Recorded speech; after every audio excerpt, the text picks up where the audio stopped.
कैसे हैं सब लोग? परमेश्वर को धन्यवाद करता हूँ एक और अवसर के लिए जो प्रभु ने दिया है।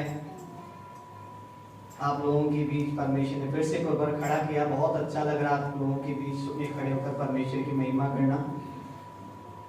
परमेश्वर में धन्यवाद करता हूँ। 2 मिनट में मेरी शादी की गवाही बताकर आप कुछ वचन मेरे पास है वो शेयर करना चाहूंगा। पास्टर जी ने परमिशन दे दिया है। हालेलुया, हालेलुया, परमेश्वर की महिमा हो। परमेश्वर के दया से हमारी शादी बहुत अच्छी तरह से हुआ था। जब शादी की बात चल रही थी मेरे पास कुछ पैसे नहीं थी। मेरे पास टोटल जो पेमेंट था 25,000 ओनली। मेरे पास 25,000 ऐसा कुछ था। तो सोच रहे थे कम से कम 2 लाख एस्टिमेट था शादी का।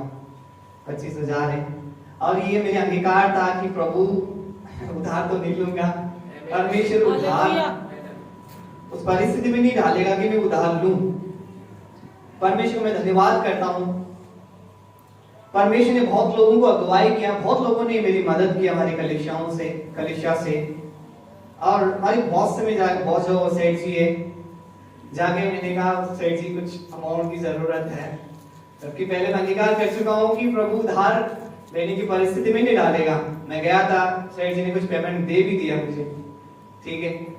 फिर बाद में पादरी साहब को मैंने बताया कि मैंने पेमेंट लिया है 25,000 उधार लिया है। पास्टर जी ने बोला उसको वैसे ही रख, खर्च मत करना, ठीक है।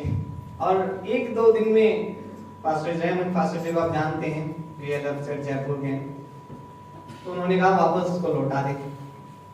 वो 25,000 ले जाके वापस उनको लौटा दिया शादी से पहले। परमेश्वर महानदार है, परमेश्वर सच्चा है, विश्वास योग्य है। परमेश्वर मैं डगमगाता हूँ लेकिन हमारा परमेश्वर मुझे खड़ा करता है, सामने देता है। तो शादी में एक गवाही है, मुझे 1 रुपया भी देना नहीं पड़ा, बल्कि परमेश्वर भरपूर के साथ आशीष को दिया। और मैं धन्यवाद करता हूँ आपकी कलीसिया के सदस्य प्रिया के लिए। आपने बहुत अच्छा पालन पोषण करवाया है प्रिया का, मैं धन्यवाद करता हूँ। परमेश्वर को इसलिए धन्यवाद करता हूँ, परमेश्वर ने एक अच्छी पत्नी दिया है। Hallelujah, hallelujah, hallelujah.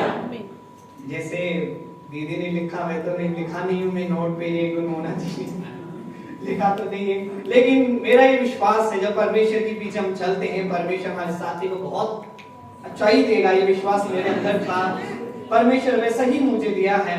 परमेश्वर को मैं धन्यवाद करता हूँ। और मैं आप लोगों से साथ साथ निवेदन करूंगा, आप हमारे लिए प्रार्थना कंटिन्यू करें कि हम परमेश्वर की सेवकाई करना चाहते हैं। अभी तो मैं ड्यूटी कर रहा हूँ, काम पे जाता हूँ और साथ साथ सेवकाई भी करता हूँ। और आप लोग हमारे जीवन के लिए प्रार्थना करें कि जैसे पिंकी दीदी ने बताया, हम अपने प्रभु में और बड़े, परमेश्वर की महिमा करें। मैं परमेश्वर से धन्यवाद करूंगा और एक और धन्यवाद करना चाहूंगा आप लोगों के लिए। आप लोगों ने बहुत प्रार्थनाएं की है और बहुत आप लोगों ने मदद की है, इस बातों के लिए भी धन्यवाद करता हूं। और ये बोलकर मैं प्रिया को सौंपना चाहूंगा। पहला बोलना चाहिए और लास्ट में बोल रहा हूँ, जयपुर की कलिसिया की ओर से और हमारे पास्टर जी रेमन जी की ओर से और पास्टर टियालिस गार्डनर की ओर से आप सबको प्रेज द लॉर्ड। सभी को प्रेज द लॉर्ड। प्रभु का मैं सबसे पहले प्रभु का धन्यवाद करूंगी। प्रभु का मैं कोटि-कोटि धन्यवाद करती हूँ और प्रभु के अनुग्रह से मुझे अच्छे जीवन साथी मिले, मैं प्रभु का धन्यवाद करती हूँ। और पास्टर अंकल का मैं और आंटी इतना अच्छा इतने माता पिता मिले, मैं धन्यवाद देती हूँ। अच्छी कलीसिया के लिए मैं बहुत धन्यवाद देती हूँ। सब कुछ आपकी दुआओं से मतलब इतना सर्वोत्तम हमारी शादी हुई और आप सबने मिलकर हमारी इतनी दुआ करी, मतलब हमने सोचा भी नहीं था कि इतना अच्छा होगा। मैं प्रभु का मैं तहे दिल से धन्यवाद देती हूँ और जीवन साथी के लिए और इतनी अच्छी फैमिली मुझे मिली, इतनी अच्छी सासू माँ मिली, सासू माता की मम्मी जी एक फ्रेंड की तरह मम्मी जी है, और इतने अच्छे देवर भाई सब बहुत अच्छे हैं, बहुत ध्यान रखते हैं। मैं कितने प्रभु का धन्यवाद करूं, मैं शब्द नहीं है मेरे पास, पर प्रभु का बहुत धन्यवाद करती हूँ।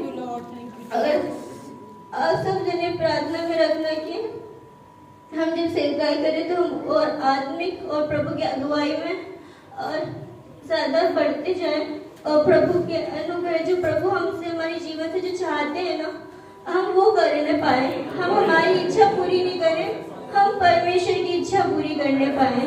मैं बस ये दुआ करना आप सबसे ये रिक्वेस्ट है, और मैं आते माता पिता के लिए धन्यवाद देती हूँ। आपने दुआ करी और पूरी कलीसिया के लिए सबको प्रेज़ द लॉर्ड।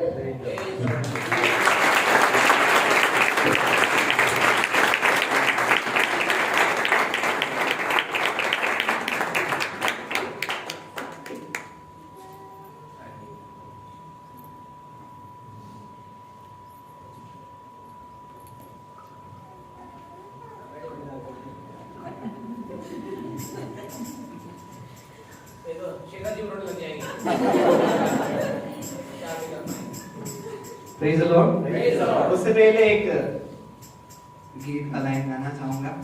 हालेलुया। कितने लोग जानते हैं, हे प्रभु देवताओं में तेरे समान कोई नहीं है, ये गीत। हालेलुया। 4 लाइन 6 लाइन की शाम। हालेलुया। एक बार जोर से हालेलुया। हालेलुया। हे प्रभु देवताओं में तेरे समान है कोई, स्वर्ग में हो या धरती, तेरे समान है कोई। हे प्रभु देवताओं में तेरे समान है कोई, स्वर्ग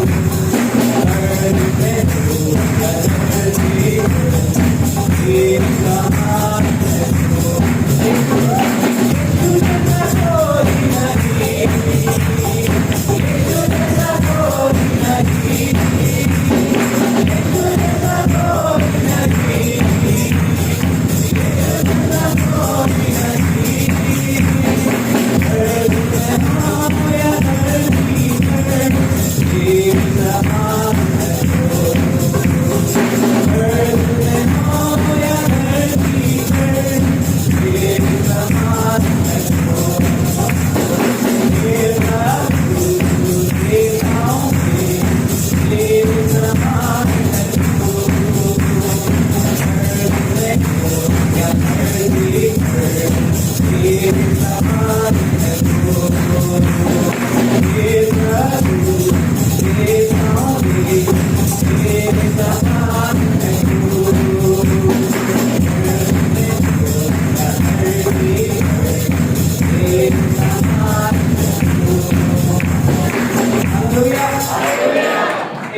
बहन ने बोला था मुझे इससे, तुम्हारी यीशु में तो दम है। हालेलुया। लेकिन दम वम की नहीं है, हमारा परमेश्वर महान है, वो सबसे बड़ा महान है। हमारे प्रभु के जैसे कोई भी नहीं। आमीन। हमारा प्रभु के जैसे कोई भी नहीं। एक बार हमारे प्रभु के जैसे हालेलुया। परमेश्वर की महिमा हो। मैं आप लोगों के बीच एक वचन निकालना चाहूंगा, मेरे साथ निकालिएगा। रोमियो की पुस्तक 12 अध्याय 2 वचन एक बार पढ़िएगा मेरे साथ। Book of Romans chapter 2 verse 1। इस संसार के सदृश न बनो, परंतु तुम्हारे मन के नए हो जाने से तुम्हारा चाल चलन भी बदलता जाए, जिससे तुम परमेश्वर की भली और भावती और सिद्ध इच्छा अनुभव से मालूम कर सको। हालेलुया। मैं यहाँ पर परमेश्वर का धन्यवाद करता हूँ। या कुछ लाइन पे मैं बात करना चाहूंगा, कुछ बात को आपके बीच में मैं शेयर करना चाहूंगा। यहाँ पढ़ते हैं जो दूसरी लाइन पे है, जिससे तुम परमेश्वर की बलि और भावती और शुद्ध इच्छा अनुभव से मालूम करते रहो। हम परमेश्वर के सामने अपने आत्मिक जीवन को हम जीते हैं। हम परमेश्वर की इच्छा को जानने के लिए किस में ज्यादा प्रयास लगाते हैं पता है? प्रार्थना में हम प्रयास लगाते हैं। परमेश्वर की इच्छा को जानने के लिए हम प्रार्थनाएं करते हैं। परमेश्वर की इच्छा को जानने के लिए हम नबी को ढूंढते हैं, कोई मेरे लिए भविष्यवाणी कर दे कि प्रभु मेरे जीवन में क्या चाहता है, या और प्रकार की वे में हम परमेश्वर की इच्छा को ढूंढना चाहते हैं। लेकिन परमेश्वर की इच्छा मालूम करने का तरीका यही नहीं है। परमेश्वर की इच्छा को जानने का एक दूसरी तरीका है, अनुभव से मालूम कर सकते हैं। उस लाइन को पढ़ना, जिससे तुम परमेश्वर की भली और भाव की और सिद्ध इच्छा अनुभव से मालूम करते रहो। देखो, परमेश्वर की इच्छा को अनुभव से मालूम करते रहो। ये परमेश्वर की इच्छा को जानने के लिए यहाँ प्रार्थना की आवश्यकता नहीं है या भविष्यवाणी की आवश्यकता नहीं है। कुछ बात ऐसे है जो परमेश्वर की इच्छा हम अनुभव से ही मालूम कर सकते हैं। कुछ बातों को लेकर हम प्रार्थनाएं करते हैं, प्रभु तेरी इच्छा क्या है, तेरी इच्छा क्या है, तेरी इच्छा क्या है। प्रार्थना करना अच्छी बात है, हमें यह भी सीखना चाहिए केवल प्रार्थना ही नहीं, परमेश्वर की वचन और भी क्या बताता है। हालेलुया। हम परमेश्वर के संग कितने समय व्यतीत करते हैं, परमेश्वर को हम कितना जानते हैं, ये बात हमें परमेश्वर की इच्छा को जानने में सहायता करेगी। हम में से परमेश्वर के साथ कोई भी वास नहीं करेगा, रहेगा नहीं, संगति नहीं करेगा, तो आप में से, हम में से कोई भी परमेश्वर की इच्छा को जान नहीं सकता। हालेलुया। अब देखिएगा, पास्टर जी है, मैंने उनसे 4-5 बार मिला है, लेकिन उनको क्या खाना पसंद है, वो क्या चीज पसंद करते हैं, उनको कौन सा कलर पसंद है, मुझे पता नहीं है, क्योंकि मैं उनके संग नहीं रहता हूं। लेकिन हमारा पास्टर आंटी रहते हैं, उनको क्या खाना पसंद है, क्या कलर पसंद है, उनको पता है। हालेलुया। जो उनको पसंद नहीं है वो करते नहीं है। तो मैं उदाहरण के द्वारा ये बोलना चाहूंगा, जब हम परमेश्वर के निकट रहते हैं, परमेश्वर के पास रहते हैं, तब ही परमेश्वर की इच्छा जो हमारे जीवन में है, जो हमारे जीवन में समझ पाएंगे। हम में से कोई भी व्यक्ति, हम जितने भी बाइबल पढ़ ले, लेकिन परमेश्वर के साथ संगति नहीं करेंगे, परमेश्वर की इच्छा को जान नहीं पाओगे आपके जीवन के लिए। तो मैं आपको सहायता करूंगा, अगर परमेश्वर की इच्छा को आप अपने जीवन में जानना है तो परमेश्वर के संगति करना होगा, परमेश्वर को ज्यादा जानना होगा। Hallelujah, hallelujah.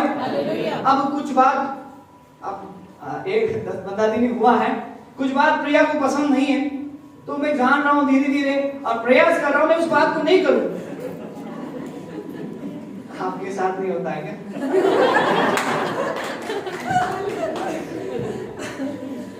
हालेलुया। तो अब देखो, मैं धीरे धीरे उनको जान रहा हूं, उनको क्या पसंद है जान रहा हूं, जो पसंद नहीं है उस चीज को मैं छोड़ रहा हूं। वैसे हम परमेश्वर के साथ जब रहते हैं तो हम परमेश्वर के बारे में समझ पाएंगे। जब संगति करते हैं, वचन को ज्यादा मनन करते हैं, परमेश्वर के बारे में समझ पाएंगे और उस चीज को तोड़कर, अरे ये परमेश्वर की इच्छा नहीं है। प्रार्थना की आवश्यकता तो प्रार्थना में भी उतर आती है, मना नहीं कर रहा हूं, लेकिन कुछ बात ऐसी है हम अनुभव से मालूम कर सकते हैं परमेश्वर की इच्छा है या नहीं। Hallelujah, hallelujah. इसमें से एक पॉइंट बताकर मैं समाप्त करना चाहूंगा, जो परमेश्वर की इच्छा है और हमारे जीवन में कुछ लोगों के जीवन में कम दिखता है। आप मेरे साथ निकालिएगा याकूब के पुस्तक 30वें अध्याय 2 वचन। इसलिए कि हम सब बहुत बार चूक जाते हैं, इसलिए हम सब बहुत बार चूक जाते हैं। जो कोई वचन में नहीं चूकता, जो कोई वचन में नहीं चूकता, वही तो सिद्ध मनुष्य है, वही तो सिद्ध मनुष्य है। बस ओके, 2 वचन तक। इस वचन के बारे में मैं थोड़ा बोलना चाहूंगा। हम बहुत बार चूक जाते हैं। चूक जाने का मतलब जानते हो ना, मुझसे ज्यादा हिंदी आप जानते हैं। मिस कर देते हैं, छोड़ देते हैं, करते नहीं है। जो कोई वचन में नहीं चूकता वही शुद्ध पुरुष है। Hallelujah, hallelujah. जो कोई वचन में, वचन का मतलब जानते हैं ना, बाइबल का वचन नहीं जो वहां बताया जा रहा है। अपन अपनी मुंह से जो अपन कुछ बात को बोलते हैं ना, मुंह वाणी, जो वाणी देते हैं ना अपने मुंह से। उदाहरण के लिए मैं बताता हूं, आप मान लीजिए कि बच्चों का किसी का जन्मदिन है, मैं कहूंगा आपके जन्मदिन में मैं साइकिल दिलाऊंगा, ठीक है, वाणी दे दिया अपने, अपनी मुंह से अपन ने निकाल दिया। आप में से भी कहा होगा भाई मैं तेरे लिए ये करूंगा, तेरे लिए मोबाइल दिलाऊंगा, तेरे लिए कपड़ा दिलाऊंगा, वाणी दे देते हैं, तुझे मैं वहां ले जाऊंगा, मैं इतने बजे आ जाऊंगा। हमारे मुंह से अपन वाणी निकाल देते हैं, बोल देते हैं, लेकिन इस बातों को पूरा करने वाले बहुत कम हैं। हालेलुया। कुछ ही लोग हैं जो अपने मुंह से वाणी देते हैं और पूरा कर देते हैं। कुछ लोगों को फर्क नहीं पड़ता, बोल देते हैं अरे क्या होता है, प्रार्थना बस जब 8 बजे आ जाएंगे, बोल दिया 8 बजे, ट्रैफिक नहीं है, कुछ भी नहीं है, कोई भी रीजन नहीं है, फिर भी आएंगे 8:30-9 बजे। ये भी वाणी में अपन जब अपन अपने मुंह से कुछ बात निकाल देते हैं, उसको पूरा करना बहुत जरूरी है। मैं रोमियो की इस 12 अध्याय 2 वचन को जोड़ना चाहूंगा। हम परमेश्वर की इच्छा को जानने में आगे रहना है। उसमें से एक बात यह है, हम जो विश्वासी लोग हैं, हम जो प्रभु पे भरोसा करते हैं और प्रभु के पीछे चलते हैं, हमारी स्वभाव यह होना चाहिए, हम जो कहते हैं वो करना है। अगर हम कर नहीं सकते हैं, कहना भी नहीं है। अगर आप दिला नहीं सकते हैं, बोलना भी नहीं है। अगर बोल दिया तो करना भी है।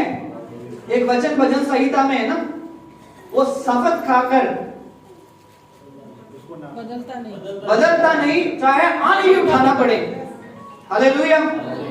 ऐसा करने वाला शुद्ध पुरुष है। बोलेगा ऐसा करने वाला शुद्ध पुरुष है, जो वाणी में, मेरे पीछे, जो वाणी में नहीं चूकता, वही शुद्ध पुरुष है। एक बार चेन्नई से कुछ लोग आए हुए थे जयपुर, ठीक है, हमारा बड़ा पादरी साहब ने ये वाणी दिया था, मैं उनका होटल का आधा किराया दूंगा, ठीक है, ये वाणी हो गई, मैं आधा दूंगा, ठीक है। जब होटल वो रह गई, वो 3 दिन था, 3 दिन हो गई, सुबह हो गई, हम सब जा रहे थे देने के लिए। हमारी माइंड में पास्टर जी ने कहा आधी पेमेंट दूंगा, अभी तक आए, लेकिन क्या हुआ पता है, सुबह जब उठ के मोबाइल देखा, पेमेंट आ चुकी है। तो इस बात देखकर वो लोग भी खुश हो गए, उन्होंने कहा कर दिया, ना तो मैसेज किया ना तो कुछ किया उन्होंने, सुबह देखा तो पेमेंट आ चुकी है, वो फोन पे के पेटीएम के द्वारा। हालेलुया। मैं आप लोगों को इस बात से उत्साहित करना चाहूंगा, हम परमेश्वर के लोग हैं, हम परमेश्वर की इच्छा को जानने के लिए हम परमेश्वर की संगति करना है। उसमें से एक बात यह है, हम जो वाणी देते हैं उस वाणी को हम पूरा करें। अगर कर नहीं पाएंगे, वाणी ना दें, अगर वाणी दे दिया, आनी भी उठाकर उस वाणी को पूरा करें। मैं परमेश्वर को धन्यवाद दिया।